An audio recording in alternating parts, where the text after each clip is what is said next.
Dunia sedang berada dalam kepanikan besar setelah sebuah benda asing jatuh ke bumi dan membawa ancaman yang tak pernah dibayangkan manusia. Dari sana muncul makhluk ganas yang bergerak sangat cepat, menyerang tanpa ampun dan menghancurkan wilayah Eropa satu demi satu. Berbagai siaran berita memperlihatkan kota-kota runtuh, pasukan yang kewalahan, dan umat manusia yang mulai sadar bahwa perang ini bukan perang biasa. Di tengah-tengah kekacauan itu, negara-negara besar bersatu membentuk pasukan militer gabungan dengan baju tempur canggih. Itu menjadi harapan, apalagi kemenangan berhasil diraih, sehingga dunia kembali percaya makhluk ganas dapat dikalahkan. Tapi benarkah demikian? Apakah memang semudah itu? Dan ya, apa yang sebenarnya terjadi? Selamat datang dan selamat berjumpa kembali bersama saya Teguh Gusto. Bagaimanapun kabar dan dimanapun berada, kegagalan bukan tanda untuk berhenti, melainkan bukti bahwa kamu sedang ditempa untuk menjadi lebih kuat. Seperti biasa, saya akan bercerita yang pastinya tentang sebuah film, dan kali ini dijamin sangat-sangat seru, berjudul Edge of Tomorrow, rilis pada tahun 2014, disutradarai oleh Doug Liman, serta dibintangi oleh para aktor yang pastinya sudah tidak perlu diragukan. Jadi tidak perlu berlama-lama lagi, segera siapkan kopi dan selamat menyaksikan alur cerita yang seru ini.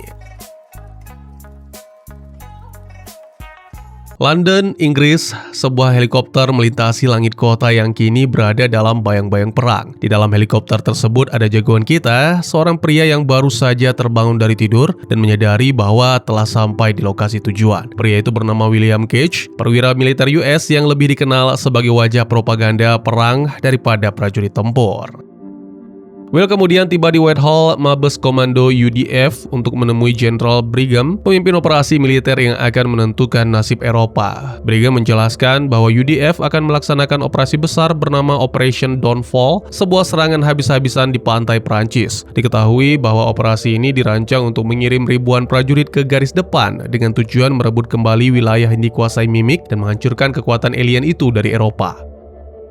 Namun Brigham tidak hanya meminta Will meliput operasi tersebut dari jarak aman, melainkan memerintahkannya untuk ikut terjun bersama pasukan. Will segera menolak karena dirinya tidak pernah bertempur dan selama ini hanya bertugas di depan media. Meski Will berusaha menjelaskan posisinya, sang jenderal tidak mengubah keputusan sedikit pun. Brigham menegaskan bahwa penempatan Will di garis depan adalah perintah militer, bukan hal yang bisa ditawar atau dinegosiasikan. Bahkan kini status tidak akan berdampak karena Will sudah berada langsung di bawah komando UDF.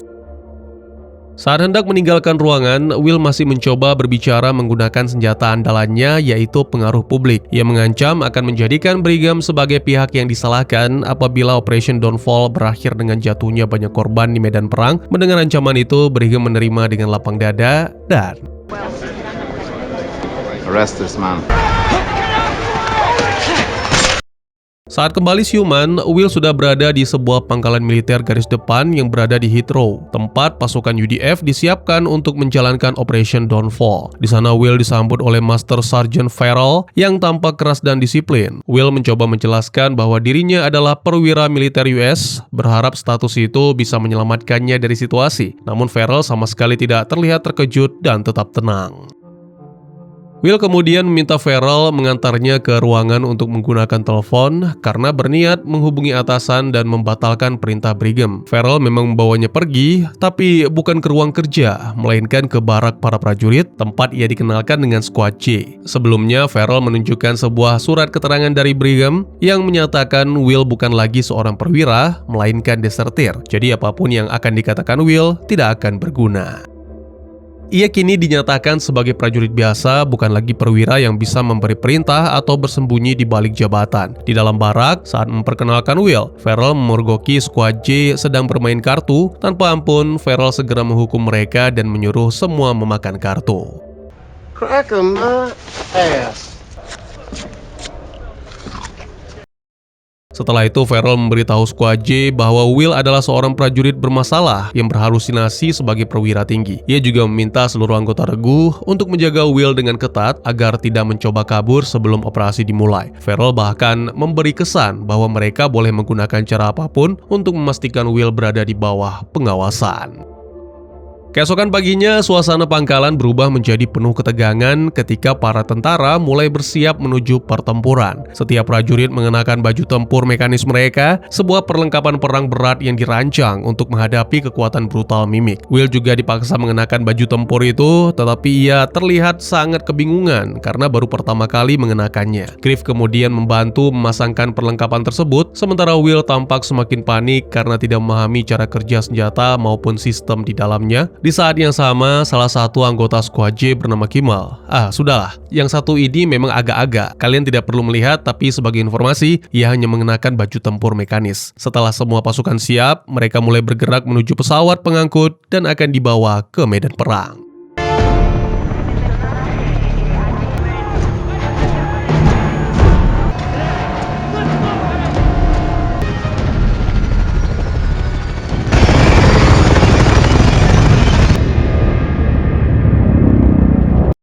Di pesawat, Farrell memberikan pidato untuk menguatkan mental pasukannya, berusaha menanamkan keberanian sebelum mereka benar-benar turun ke neraka perang. Sementara itu, beberapa anggota Squad J justru mengejek Will yang terlihat gugup. Will sendiri masih belum membuka sistem pengaman senjata, dan ketika mencoba bertanya, Oh my God!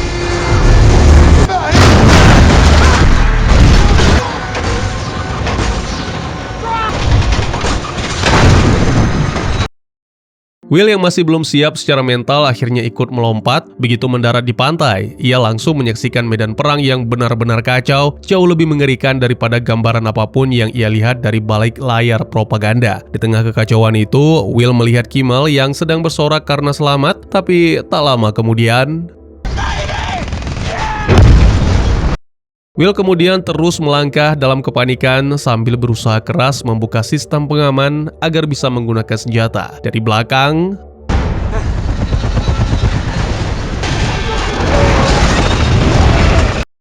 setelah pesawat itu menghantam daratan, dari puing-puingnya muncullah seorang wanita bernama Rita Frataski, prajurit legendaris yang sebelumnya dikenal karena mampu menghabisi ratusan Mimic dalam pertempuran Verdun. Will terpaku melihat Rita bertempur dengan keberanian luar biasa, seolah wanita itu satu-satunya sosok yang benar-benar memahami medan perang mengerikan tersebut.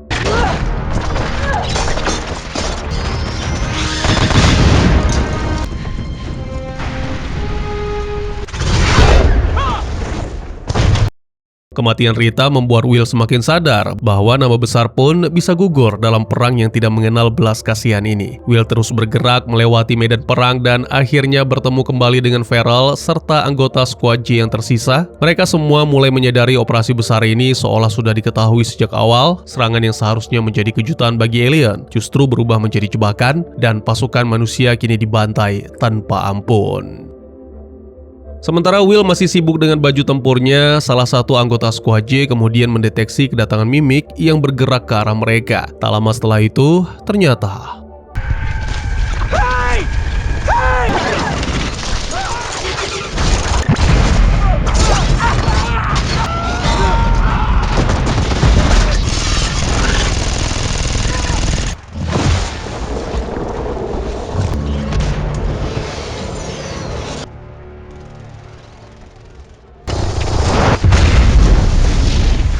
entah apa yang terjadi, tapi yang pasti Will terbangun kembali di Heathrow. Semua yang terjadi setelah itu persis berjalan seperti sebelumnya, seolah waktu telah diputar ulang tanpa ada seorang pun yang sadar kecuali dirinya. Ketika Farrell kembali menemui, Will masih ingat setiap kata yang akan diucapkan pria itu. Bahkan, saat Will masuk ke dalam barak dan bertemu Squad J, para prajurit mengucapkan hal yang sama seperti sebelumnya. Dan Farrell juga menemukan kartu di kasur, lalu menyuruh Squad J memakan kartu tersebut. Semuanya sama, tanpa ada yang berubah sedikit pun. Will pun mulai menyadari bahwa ia bukan sekedar mimpi, tapi benar-benar mengulang hari yang sama. The only true heroes are forged. Keesokan harinya, Will kembali berada di dalam pesawat yang menuju ke pantai Prancis bersama Squad J. Situasinya juga sama persis seperti sebelumnya, termasuk saat Farrell memberikan pidato untuk menguatkan mental pasukan. Tidak lama kemudian, pesawat itu kembali terkena serangan alien, tepat seperti yang sudah Will alami dalam pertempuran waktu sebelumnya. Ketika turun ke medan perang, semua peristiwa kembali terulang. Will mencoba memperingatkan Kimal yang tertimpa pesawat, tapi usahanya sia-sia dan Kimal kembali tewas di depan mata. Di tengah kekacauan itu, Will kembali melihat Rita bertarung melawan para mimik. Seperti dalam kejadian sebelumnya, kali ini Will sempat bergerak dan menolong Rita ketika hendak terkena tembakan alien. Namun, nasib buruk malah menimpa Will.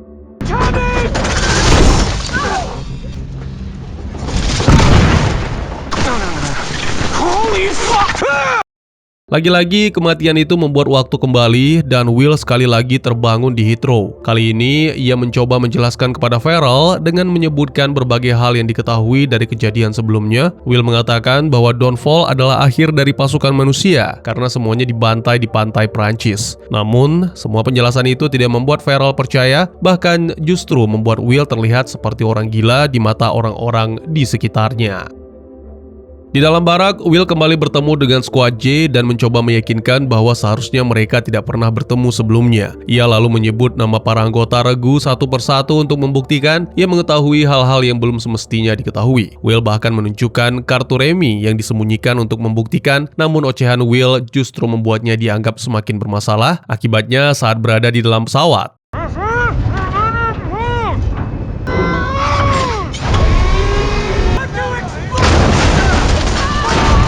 setelah kembali turun ke medan perang, Will sekali lagi mencoba menyelamatkan Kimal, namun kali ini justru nasib buruk menimpanya. Waktu pun terulang kembali, dan sejak saat itu, Will mulai memahami pola yang sedang menjerat hidupnya. Setiap kali mati, Will akan kembali terbangun di hari sebelumnya dan dipaksa mengulang semuanya dari awal. Jadi pada putaran berikutnya, Will kembali menjalani hari yang sama dan kembali dikirim ke medan perang di keesokan harinya. Setelah berkali-kali mencoba, akhirnya ia berhasil menemui Rita. Will sangat agresif karena sudah mempelajari medan perang yang melalui banyak kematian sebelumnya. Itu membuat Will mendapatkan perhatian Rita karena wanita itu menyadari bahwa Will mengalami sesuatu yang tak biasa. Jadi Rita pun meminta agar Will menemuinya setelah terbangun kembali.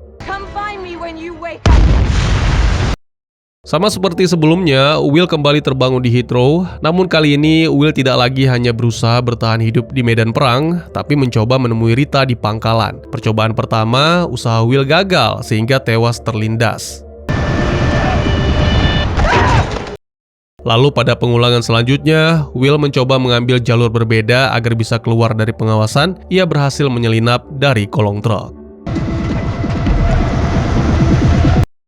Will akhirnya berhasil menemui Rita di pusat pelatihan, tempat para prajurit sedang mempersiapkan diri sebelum operasi besar dimulai. Rita terlihat kebingungan ketika Will datang kepadanya, karena belum mengenal pria itu dalam alur waktu yang sedang berjalan saat ini. Will kemudian menjelaskan semua yang terjadi, termasuk bagaimana ia terus mati dan kembali terbangun di hari yang sama. Mendengar penjelasan itu, Rita tidak menganggapnya sebagai orang gila. Rita lalu membawa Will pergi ke suatu tempat yang lebih aman, jauh dari perhatian para prajurit.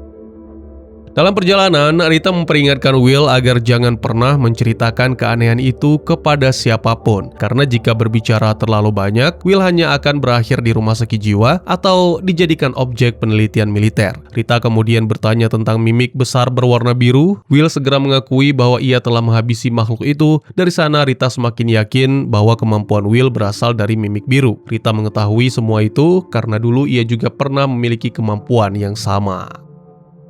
Setelah itu, mereka pun bertemu dengan seseorang yang dapat menjelaskan semuanya dengan lebih rinci. Dia adalah Dr. Carter, seorang ahli fisika partikel dan mikrobiologi yang selama ini dipercaya Rita. Carter memahami kondisi Will karena ia sudah lama mempelajari struktur dan cara kerja para mimik. Dalam pembicaraan itu, diketahui bahwa mimik adalah bagian dari satu organisme besar yang saling terhubung. Carter lalu menunjukkan gambaran besar mimik berwarna biru yang sebelumnya dihabisi Will di medan perang. Makhluk itu disebut Alpha Mimik. Setelah itu, Carter menunjukkan Omega, pusat utama dari seluruh jaringan mimik. Omega adalah inti yang mampu mengendalikan aliran waktu, sehingga setiap kali Alpha mati, Omega dapat memutar kembali hari sebelumnya. Dengan kemampuan itu, Omega mengingat semua kejadian dari putaran waktu sebelumnya dan membuat pasukan mimik selalu selangkah lebih maju dari manusia. Kemenangan manusia di Verdun sebenarnya bukan seperti yang diberitakan kepada dunia. Para mimik diduga sengaja membiarkan manusia menang agar percaya bahwa mereka mulai memiliki peluang untuk mengalahkan alien. Dengan keyakinan palsu itu, manusia akhirnya mengerahkan seluruh pasukan dalam Operation Dawnfall di pantai Prancis. Namun, karena Omega mampu membaca dan mengingat masa depan melalui pengulangan waktu, operasi besar itu berubah menjadi jebakan maut.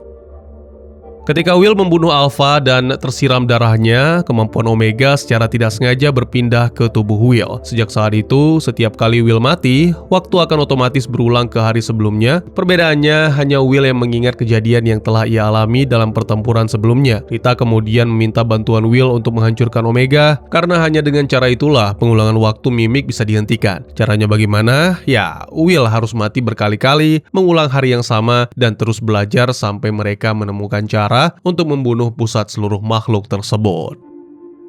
Omega menyadari kemampuannya telah dicuri Will. Karena itu, Omega akan berusaha memburu Will lewat penglihatan yang mana sekaligus memperlihatkan lokasi persembunyiannya. Jika penglihatan itu muncul, Will harus mengingatnya dengan jelas dan memberitahu Rita. Setelah semua dijelaskan, Rita mulai melatih Will agar mampu bertahan di medan perang. Latihan itu sangat keras, sampai-sampai Will terkena serangan robot dan mengalami luka parah, bahkan untuk bergerak saja susah. Rita lalu mengatakan bahwa jika Will terluka parah dalam menjalankan misi, maka lebih baik mati, agar waktu kembali berputar. Rita menceritakan bahwa dulu ia kehilangan kemampuan seperti Will setelah kecelakaan dan mengalami pendarahan hebat. Saat itu, ia dibawa ke rumah sakit dan menerima 3 kantong darah untuk menyelamatkan nyawa. Namun tepat setelah itu, kekuatan pengulangan waktu yang dimiliki langsung lenyap. Jadi demi mempertahankan kekuatan Will pun kembali terbangun di hari sebelumnya, lalu sekali lagi menemui Rita dan menjelaskan semuanya. Mereka lalu kembali menjalani latihan yang sama dengan tingkatan yang tidak berubah. Tentu saja Will kembali terluka, yang mana berakhir dengan tindakan yang sama seperti sebelumnya, dan itu terjadi berulang kali.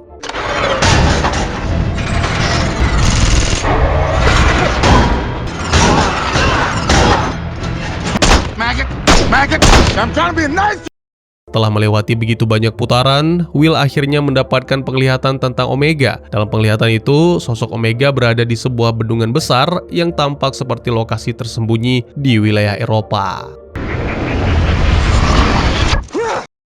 Sebelum sempat melangkah lebih jauh, waktu kembali berputar dan kali ini Will langsung menemui Rita dan Carter, lalu menjelaskan semua yang ia lihat dalam penglihatan tersebut. Setelah mendengar penjelasan Will, keesokan harinya Will dan Rita kembali turun ke medan perang dan mulai mencari jalan keluar dari kekacauan pantai. Pada percobaan pertama, keduanya langsung tewas sebelum berhasil menjauh dari daerah pertempuran. Lalu pada percobaan berikutnya, yang tentunya setelah melewati kematian, Will dan Rita mencoba cara yang berbeda, tapi mereka kembali mati di tengah kekacauan perang. Mereka terus mengulang strategi, mengubah arah, menghindari serangan, dan mencoba menemukan celah kecil untuk keluar dari pantai. Okay. Oh man, no! Son of a... Setelah tewas berkali-kali, mungkin hampir ratusan kali, Will tidak menemukan jalan selain menyaksikan Rita mati. Kenangan itu perlahan menjadi beban yang jauh lebih berat daripada perang itu sendiri. Pada salah satu pengulangan, Will akhirnya memutuskan untuk tidak lagi menuju medan pertempuran bersama pasukan. Ia kabur dari pangkalan militer Heathrow menuju pusat kota London, tepatnya di sebuah bar untuk menenangkan pikiran. Namun ternyata itu semua percuma, karena beberapa saat kemudian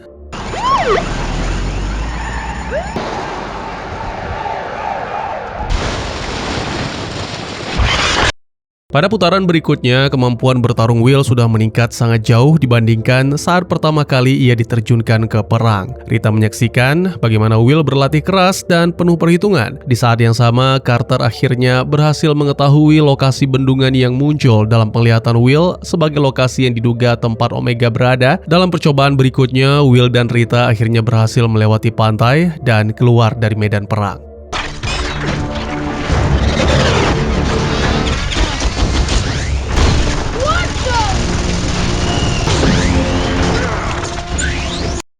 Setelah berhasil menjauh, Will dan Rita melihat banyak kendaraan yang bisa digunakan untuk melanjutkan perjalanan. Will kemudian mengarahkan Rita untuk mengambil sebuah SUV karena hanya mobil itulah yang belum pernah mereka coba dalam putaran sebelumnya.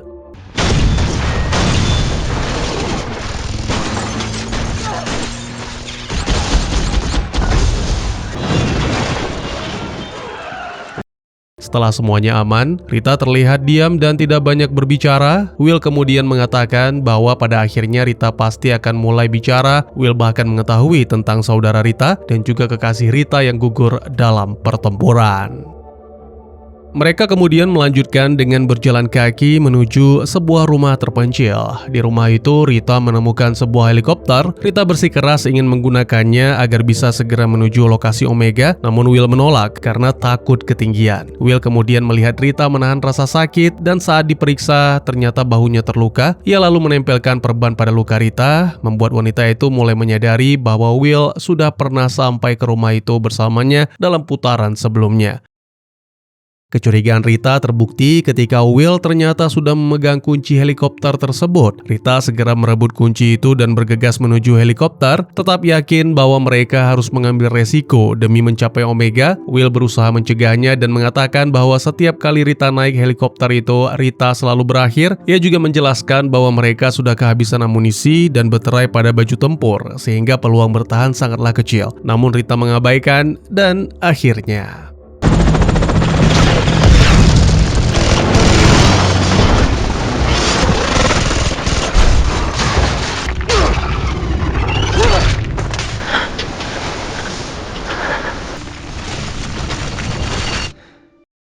pada pengulangan berikutnya, Will mengambil keputusan berbeda. Kali ini, ia tidak lagi melibatkan siapapun karena sudah terlalu sering melihat kematian dalam perjalanan yang ditempuh. Will berjuang sendirian menuju bendungan yang muncul dalam penglihatannya. Dengan kemampuan dan pengalaman dari ratusan kematian, Will akhirnya berhasil mencapai lokasi tersebut seorang diri. Namun ketika masuk ke dalam, alih-alih menemukan Omega, Will justru menemukan mimik biasa. Anehnya, makhluk itu tidak langsung menyerang dan tak lama kemudian Alpha muncul yang mana semakin memperjelas bahwa tempat itu adalah jebakan.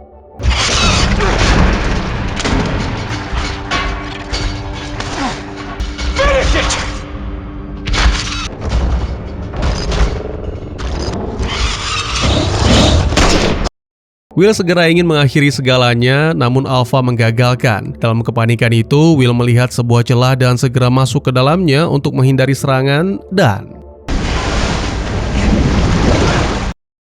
waktu pun kembali terulang dan Will sekali lagi terbangun di Heathrow. Ia kemudian menemui Rita dan Carter untuk menceritakan semua yang terjadi di dalam bendungan. Dari kejadian tersebut, mereka menyadari bahwa penglihatan Will tentang Omega di bendungan ternyata hanyalah jebakan. Mimik sebenarnya bisa saja membunuh Will di bendungan itu, tapi tidak mereka lakukan. Mereka hanya mengincar darah Will, karena melalui darah itulah kemampuan pengulangan waktu bisa kembali jatuh ke tangan Omega. Untuk sesaat, mereka merasa putus asa karena lokasi Omega yang mereka kejar selama ini hanyalah umpan. Namun, di tengah keputusasaan itu, Rita tiba-tiba teringat pada sebuah alat yang pernah dikembangkan oleh Carter. Alat itu disebut transponder, sebuah perangkat yang dapat terhubung dengan Omega jika ditancapkan ke tubuh Alpha Mimik, sehingga bisa mengetahui lokasinya. Sayangnya, transponder itu sudah disita oleh pihak UDF dan kini berada di markas besar di London. Itu artinya Will dan Rita harus masuk ke pusat komando militer yang dijaga ketat.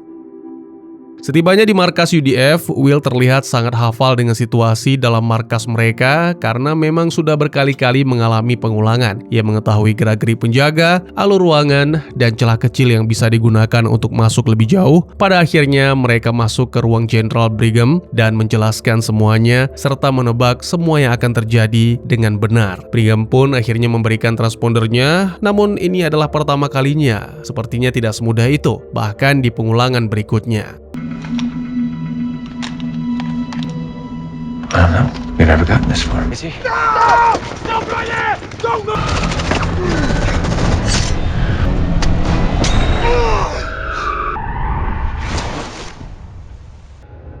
What do you think?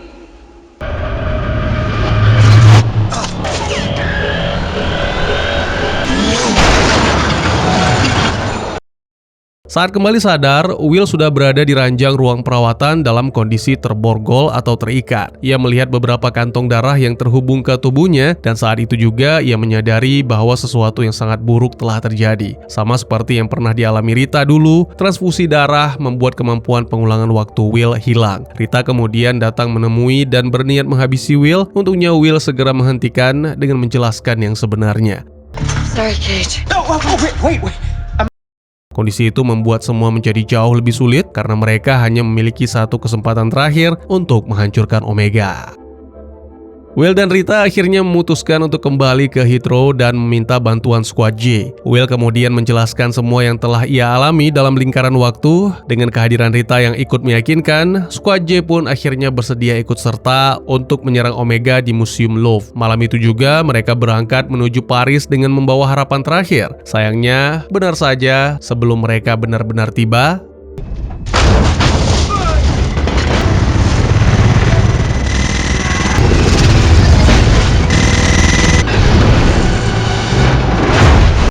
pesawat itu terpaksa mendarat darurat, membuat situasi mereka semakin berbahaya karena banyak mimik mulai bergerak mendekat. Beberapa prajurit mulai pesimis bisa mencapai museum sebab jumlah musuh di depan mereka terlalu banyak dan hampir mustahil ditembus. Saat nyaris putus asa, Will mendapatkan ide untuk menyalakan kembali pesawat yang rusak, bukan untuk terbang, tetapi setidaknya untuk membawa mereka mendekat ke museum.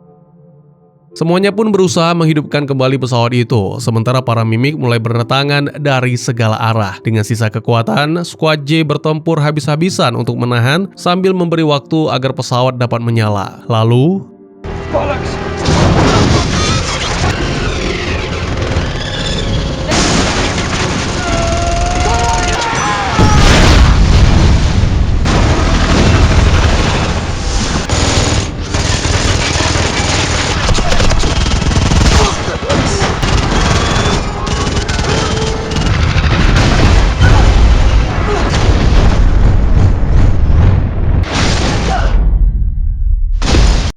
semua anggota Squad J gugur, meninggalkan dua jagoan kita yang kini menuju lokasi dalam penglihatan Will. Mereka bergerak melewati reruntuhan dan celah gelap karena Omega berada jauh di bawah area museum. Rita sempat meledakkan bagian celah di atas mereka untuk menutup akses masuk bagi para mimik yang mengejar. Namun, tak lama setelah itu, seekor alfa tiba-tiba muncul.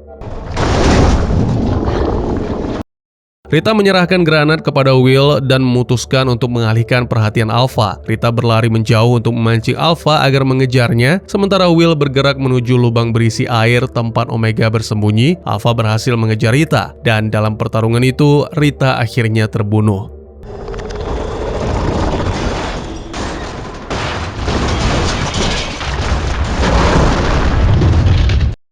Melihat hal itu, Will pun terjun ke dalam air, menuju kedalaman tempat Omega benar-benar bersarang. Di sana, Will akhirnya melihat Omega, pusat utama dari seluruh jaringan mimik yang selama ini mengendalikan perang dan waktu. Dengan sisa tenaga yang ada, ia melepaskan granat dari tangannya dan membiarkannya jatuh tepat ke arah Omega dan...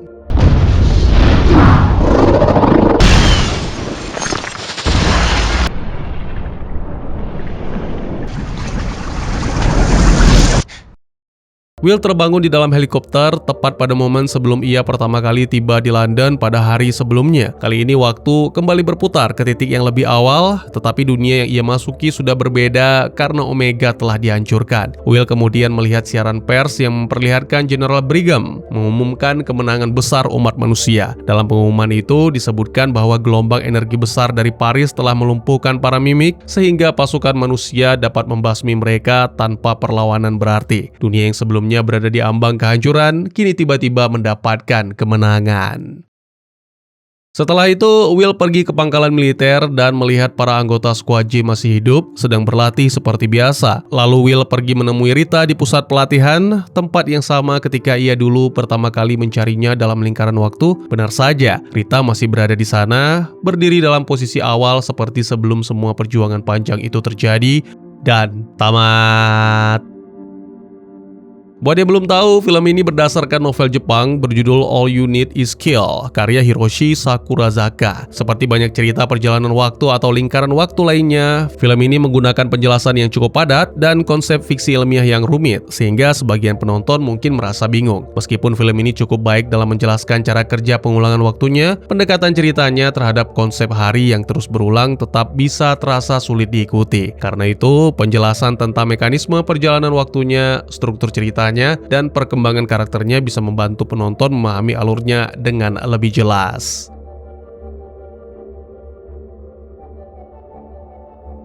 Ada 3 jenis alien dalam cerita ini, yaitu Omega, Alpha, dan Mimik biasa. Melalui banyak percobaan yang berulang dan penuh kegagalan, Will akhirnya berhasil menjalin kepercayaan dengan Rita Vrataski dan orang kepercayaannya, Dr. Carter, seorang ahli fisika yang memahami teori tentang tubuh dan sistem para mimik. Carter menjelaskan bahwa mimik diberi nama demikian karena kemampuan mereka yang luar biasa dalam menyesuaikan diri dengan strategi militer manusia. Mereka adalah makhluk dengan pikiran kolektif yang sangat berkembang dan mampu mengendalikan waktu. Di pusat seluruh jaringan itu terdapat Omega, makhluk yang berperan sebagai otak dari seluruh pasukan mimik, tetapi sengaja disembunyikan jauh dari medan perang agar tetap terlindungi.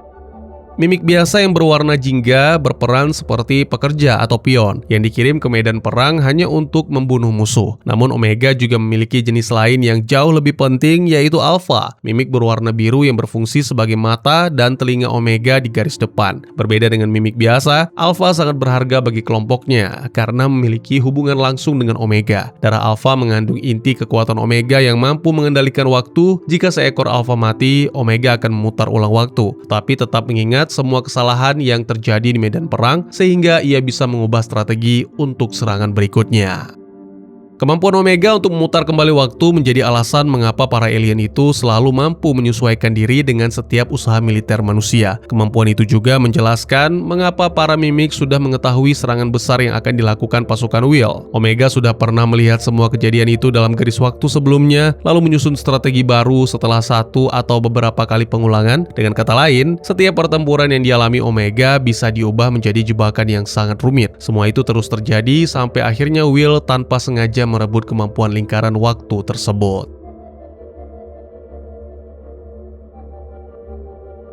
Pertanyaan bagus. Jadi ternyata penglihatan yang dialami Rita dan Will sebenarnya adalah jebakan yang sengaja ditanamkan oleh Omega. Setelah Omega menyadari siapa yang mengendalikan lingkaran waktu, makhluk itu mencoba menarik Rita, lalu kemudian Will, ke sebuah lokasi terpencil. Tujuannya adalah merebut kembali darah yang memberi kemampuan pengulangan waktu agar para mimik bisa kembali mengendalikan reset waktu seperti sebelumnya. Namun Will berhasil selamat dari jebakan Omega itu dengan cara menenggelamkan dirinya sendiri. Pertemuan tersebut akhirnya membuat Will sadar bahwa ia harus mengambil pendekatan yang berbeda jika ingin benar-benar mengalahkan Omega.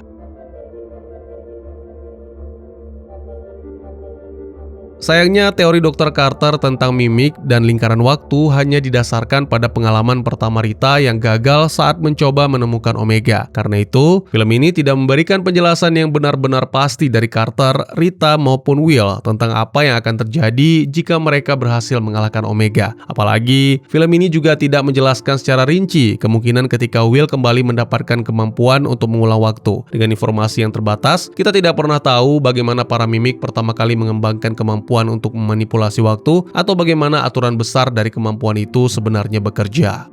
Materi sumber aslinya memang menggali latar belakang mimik dengan lebih dalam, tetapi versi filmnya mengambil cukup banyak kebebasan dalam mengadaptasi cerita tersebut. Karena itu, dalam konteks film ini, tidak jelas apakah kemampuan mengubah waktu adalah hasil evolusi alami dari tubuh mimik atau justru teknologi yang mereka ciptakan sendiri. Pertanyaan lain juga tetap terbuka, seperti apakah kemampuan mengubah waktu hanya berlaku dalam wilayah pengaruh tertentu, atau mungkinkah satu Omega mampu mengubah waktu di seluruh realitas, termasuk nasib kelompok mimik lain yang mungkin ada di seluruh alam semesta. Karena semua aturannya tidak dijelaskan secara lengkap, tidak ada satu jawaban yang benar-benar pasti tentang bagaimana riset terakhir bisa dimulai beberapa jam lebih awal, tetap mempertahankan kehancuran para mimik, tetapi membiarkan variabel lain tetap tidak berubah. Logika perjalanan waktu memang selalu rumit dan mudah memunculkan banyak pertanyaan baru. Artinya, teman-teman bisa membuat penjelasan sendiri tentang bagaimana ending tersebut bisa terjadi, namun berdasarkan informasi terbatas yang diberikan film, hasil akhirnya tetap bisa dianggap sebagai sebuah paradoks. Paradoks itu pada akhirnya memberikan akhir yang cukup bahagia meskipun harus mengorbankan cerita yang sebenarnya bisa terasa lebih jelas dan lurus.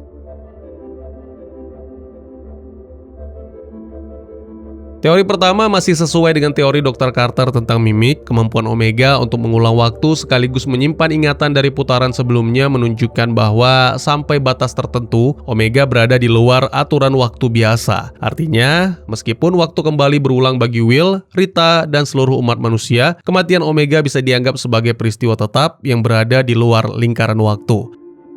Dalam situasi seperti itu, waktu kemudian menyesuaikan diri dengan perubahan tersebut pada riset berikutnya. Ledakan yang menghancurkan Omega dan kematian para mimik tetap ikut terbawa ke garis waktu baru karena manusia masih berada dalam batas waktu normal. Ketika kematian Will memicu riset terakhir, Rita dan Squad J dikembalikan ke posisi awal mereka seperti pada permulaan loop milik Will. Namun hal ini memunculkan pertanyaan menarik lainnya, mengapa Will justru terbangun beberapa jam sebelum titik awal biasanya di landasan Heathrow?